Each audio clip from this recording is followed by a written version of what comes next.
क्योंकि टर्की में अर्थक्वेक आया जिससे काफ़ी जानी और माली नुकसान हुआ टर्की में। तो भारत की ओर से एक बड़ा फैसला किया गया है। तुर्की में मदद के लिए अब कई टीमें रवाना हो रही हैं।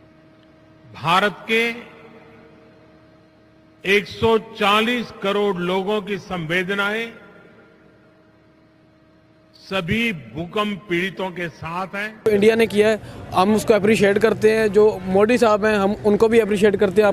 कश्मीर का जो राजा था कोई मुझे माई का लाल ये डोगरा था या जो भी था, कोई मुझे माई का लाल ये हिस्ट्री में जवाब दे कि उन्होंने उसने पाकिस्तान के साथ इलाहा किया था। उसने जब किया ही नहीं था, क्यों मसला बनाते हैं? इनका मसला बनाने का हक नहीं। इंडिया का स्टेप भी अच्छा है क्योंकि वो मोदी जैसे भी है, लेकिन इन मामलात में हमें पॉलिटिक्स नहीं करनी चाहिए। सबको एक नज़र से देखना चाहिए। अगर कोई अच्छा स्टेप कर रहा है उसको भी अप्रिशिएट करना चाहिए। बांग्लादेश ने अच्छा किया, हमसे अलग हो गए जल्दी। वो हम पाकिस्तान से जान छुड़ाने के बाद देखें उनकी इकोनॉमी कहाँ पहुँची। वो हमारे मुसलमान हैं और उन्होंने इंडिया ने उनकी मदद की के लिए हाथ बढ़ाया है। अच्छी बात है ना। जो कश्मीरी वाम है ना, अब वो कह रही है कि हम इंडिया के साथ ही खुश हैं। उनकी गवर्नमेंट की पॉलिसियों के मुताबिक हम चलना चाहेंगे। वो अब हमारी तरफ हम अब वो विलिंग नहीं है पाकिस्तान में दोबारा से ना मतलब अटैच होने के लिए। वहाँ की आवाम का दिल ही उन्होंने इतना जीत लिया। क्या किया उन्होंने? एक दिन जाके अपने ट्रूप्स बैठ के सब चोटियों पे बैठ गए सियाचिन में, और हमें तो पता ही नहीं चला। और फिर क्या हुआ? क्या वापस किया उन्होंने? क्या अमेरिका ने शोर किया? कौन किया? क्या किया? कुछ नहीं। भारत की जंगी तैयारियां जो पिछले 1.5-2 साल से वो कर रहा है, सियाचिन से लेकर बहरे अरब तक एक बहुत बड़ा महाज, तकरीबन 2-2.5 हज़ार किलोमीटर का महाज, ये हमारे खिलाफ। जय हिंद दोस्तों, छुटकू एक्सप्लेनर में आपका स्वागत है। दोस्तों, तुर्की और सीरिया में इतना भयानक भूचाल आया है, आज पूरी दुनिया सदमे में आ गया। एक के बाद एक भूकंप ने सब कुछ तबाह कर दिया। हज़ारों लोगों की मौत हो गई। दुनिया तुर्की के मदद के लिए मदद की हाथ बढ़ाया। दुख की इस घड़ी में सीरिया और तुर्की के मदद के लिए भारत ने बिना समय गंवाए मदद भेजी। भारत के C-17 globe master NDRF rescue team को लेकर तुर्की पहुंच गया है। दोस्तों, ये वही तुर्की है जिसने हमेशा कश्मीर के मुद्दे पर भारत के खिलाफ बयानबाजी करता है और हमेशा पाकिस्तान को सपोर्ट करता है। लेकिन आज वही तुर्की भारत को अपना दोस्त बता रहा है। भारत में तुर्की के राजदूत भारत को शुक्रिया अदा करते हुए एक कहा है कि दोस्त वही है जो ज़रूरत में काम आता है। काफ़ी सैड है क्योंकि टर्की में अर्थक्वेक आया जिससे काफ़ी जानी और माली नुकसान हुआ टर्की में।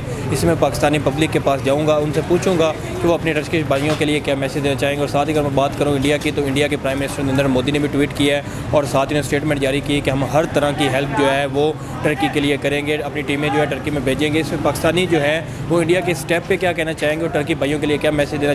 तो यही है कि अल्लाह पाक जो है वो जिनके जो लवाहिकीन हैं उन लोगों के, अल्लाह पाक उन्हें सब्र दे और जो है वो इन्हें हौसला दे कि वो इस जो क्राइसिस आए हैं उनके ऊपर अल्लाह पाक उन्हें हौसला दे कि वो इस मुश्किल वक्त से गुजर जाएं। ठीक है, आप क्या कहना चाहेंगे? ये उनके लिए बहुत ख़तरनाक है क्योंकि ये फर्स्ट टाइम आया है इधर। तो क्योंकि जब भी कोई अर्थक्वेक होता है तो बहुत ज़्यादा जानी नुकसान भी होता है, माली नुकसान भी होता है। और ये तो बस अल्लाह की तरफ से है, तो बंदों में तो कुछ भी नहीं है। ये अल्लाह की तरफ से ही आया, तो इसके लिए पाकिस्तान अवाम उसके साथ है। ठीक है, ठीक है। तो अगला मेरा सवाल ये है कि पाकिस्तानी गवर्नमेंट ने भी ऐलान किया है कि हम तुर्की जो है वो अपनी हर तरह की जो हेल्प भेजेंगे, तो इस पर क्या कहना चाहेंगे? सर, ये बड़ा अच्छा इनिशिएटिव है उनके लिए, पाकिस्तान गवर्नमेंट के लिए। जैसे अभी पाकिस्तान के हालात चल रहे हैं, अल्लाह खैर करे। हमें ये चाहिए एज अ पाकिस्तानी भी, हमें ये चाहिए कि हम मिलके उनके लिए दुआ करें। और जो गवर्नमेंट ने किया ये तो बड़ी अच्छी बात है, अल्लाह इनको अजर देगा। इसके साथ मेरा सवाल ये है कि अगर हम नेबर कंट्री की बात करें इंडिया, तो इंडिया ने जो प्राइम मिनिस्टर है नरेंद्र मोदी, उन्होंने भी ट्वीट भी किया है और दुख का इजहार भी किया और साथ कहा है कि हम हर तरह की हेल्प भी भेजेंगे और रेस्क्यू टीमें भी भेजी हैं। तो इस तरह का जो इनिशिएटिव होता है देखा जाए तो टर्की जो है वो एक मुस्लिम कंट्री है।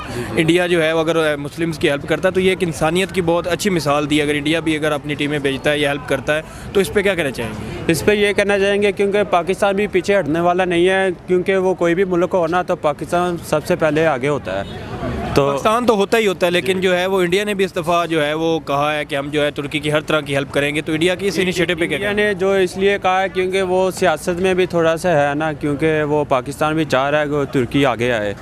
तो जो तुर्की में अभी क्रैश हुआ है तो बहुत अफसोसनाक वाक़या है। अफसोसनाक वाक़या है, लेकिन इस सारे मामलात को भूल कर इंडिया ने जो है अपनी हेल्प भेजी है तुर्की में।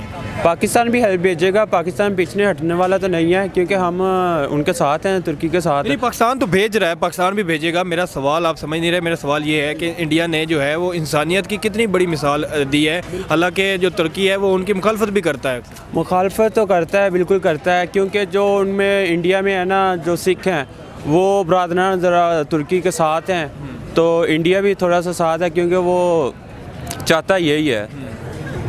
तो अब तो आप क्या कहना चाहेंगे? इंडिया ने जो है वो तुर्की में कहा है कि हम भी अपनी हेल्प भेजेंगे, मोदी ने जो है वो इज़हार अफसोस भी किया है, तो ये कितना बड़ा पॉजिटिव स्टेप है इंडिया का तुर्की के लिए? सर पहली बात तो हम मुसलमान हिंदू होने से पहले एक इंसान है, और इंसानियत के नाते सबसे बड़ा पॉइंट आपने रेज किया है। इंसानियत के नाते अगर किसी हिंदू मुल्क पे भी आएगा मसला, तो एज हम मुसलमान हैं तो हम भी उनके साथ खड़े होंगे, तो ये एक अच्छी चीज़ है।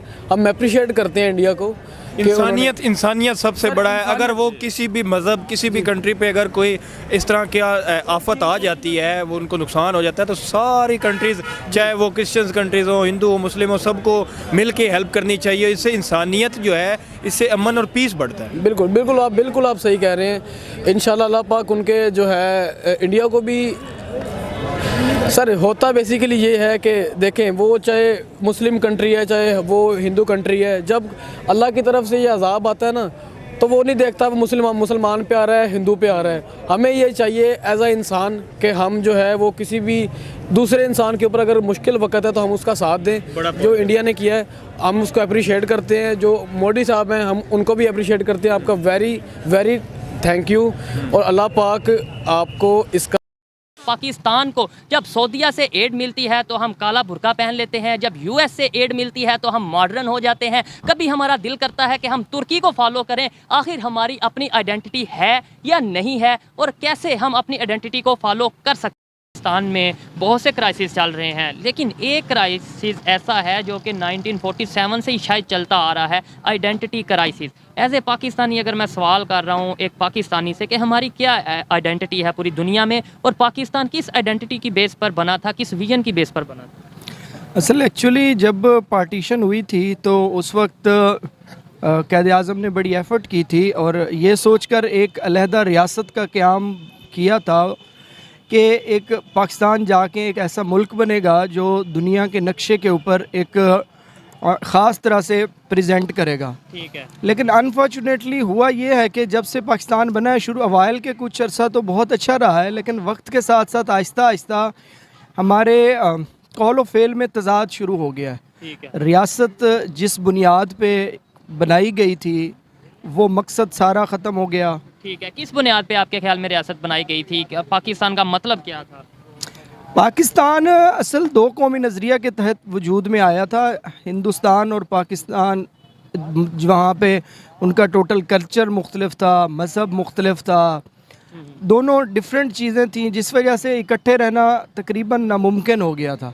इसलिए मज़हब चेंज था लेकिन कल्चर तो हमारा एक ही था। मतलब जब हिंदुस्तान में रहते एक ही कल्चर था। आज हम अपना कल्चर खोते जा रहे हैं, अपनी आइडेंटिटी नहीं। दोस्तों ऐसी और वीडियो के लिए चैनल को सब्सक्राइब जरूर कर लेना।